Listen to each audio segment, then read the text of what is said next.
God Forgives, set in Bangkok, opens this week in the US as it continues its release around the world. A key character is Julian, played by Hollywood star Ryan Gosling, who runs a boxing club, a front for a drugs operation. When his sleazy, violent brother is killed, his vindictive mother, played by Kristin Scott-Thomas, flies into town to seek revenge.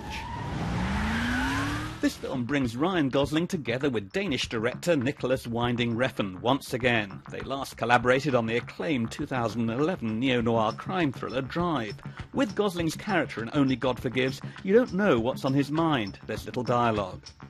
To me, the film was sort of like a video game where the central character isn't really as a character as much as an avatar for the audience. Did you get the guy that did it? Ryan Gosling might be the bigger star, but Kristin Scott-Thomas makes a bigger impact, playing the horrific, foul-mouthed, immoral mother. Scott-Thomas has never been on screen like this before, portraying such a nasty character. If the tables were turned, your brother would have found your killer, brought me his head on a platter. It was very uncomfortable for me as a person, and I actually had physical difficulty in saying I would fluff. There was one particular line in the film which is outrageously horrible, vulgar, and I had to do it 14 times, I think, and it was like 4 o'clock in the morning, and I just could not get it out. The film is Greek tragedy, a revenge thriller. There are elements of a western and a sci-fi moment, and martial arts. But for its director, it's the Oedipal complex of Gosling's character that fascinates. I have a very special relationship with my son. He's a very dangerous boy. Well, I like the idea of doing a movie about a man who's chained to the womb of his mother and whatever peculiarities that comes out of that. But it had to be in a kind of heightened reality. This film is extremely violent. Eyes are gouged, limbs pierced, body parts sliced off. That's just part of it.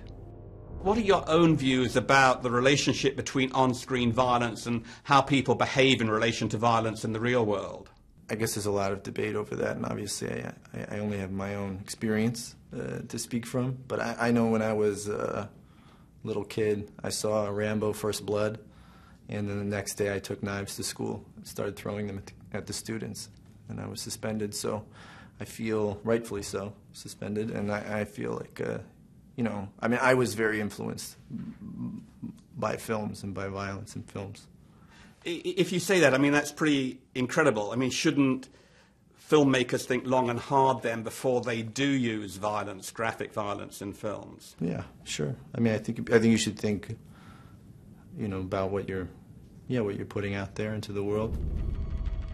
But the director of Only God Forgives doesn't agree with his leading man. He doesn't think on-screen violence causes real-life violence.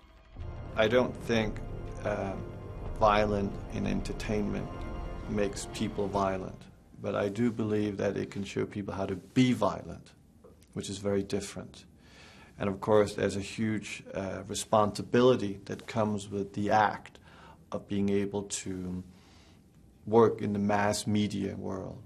There comes a responsibility to understand that what you do has an effect. There's no denying that Only God Forgives is a visual feast, but there's not much sustenance in the characters. At its launch, there were complaints that the film had more style than substance. The picture has its fans, but I wouldn't be alone in stating it's not easy to discern what this film is trying to say.